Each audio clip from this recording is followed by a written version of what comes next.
On set, it's casual. Now, working smart, not hard, is the best way to tackle our winter shoveling, but how your body moves while in the act is something that we should all consider. So, we've got one of our favorites, Miss Maggie Downey, here to help us get our technique right and stay safe while shoveling and our shovels in hand all winter long. So, where do we begin, Maggie? Well, it's important to know the most common injury is actually hurting the low back, muscles, soft tissues.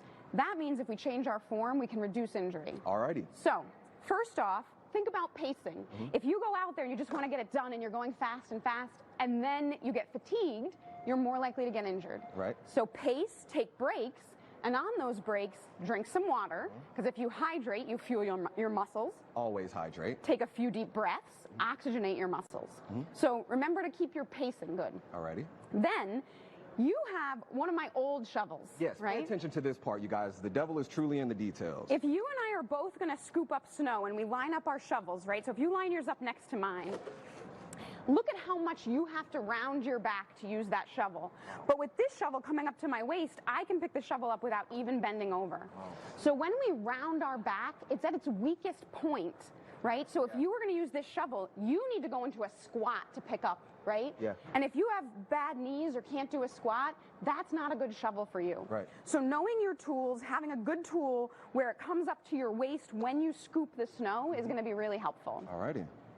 Also, if you're going to twist, if you're rounded and you're twisting, you're putting your back at risk. So you want to lift the snow, come up, and then twist. Okay. Because it's much safer on the back to twist if you are not tucked and rounded. Now let's talk about the idea of varying our technique, varying the way that we use the shovel. So this is how we would normally use it. Is this a viable option, one-handed? Yeah, push? I would say that's totally fine. If you have a ton of snow, it's going to be harder, right?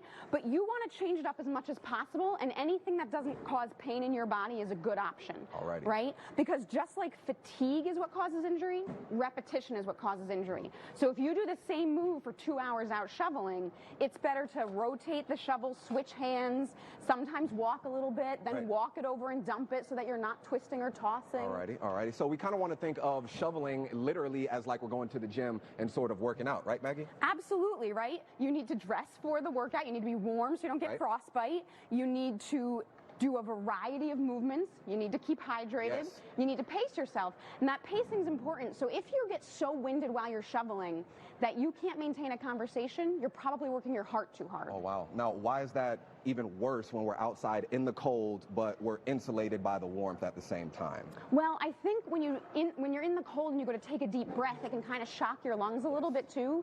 So you've got to kind of work that temperature difference a little bit.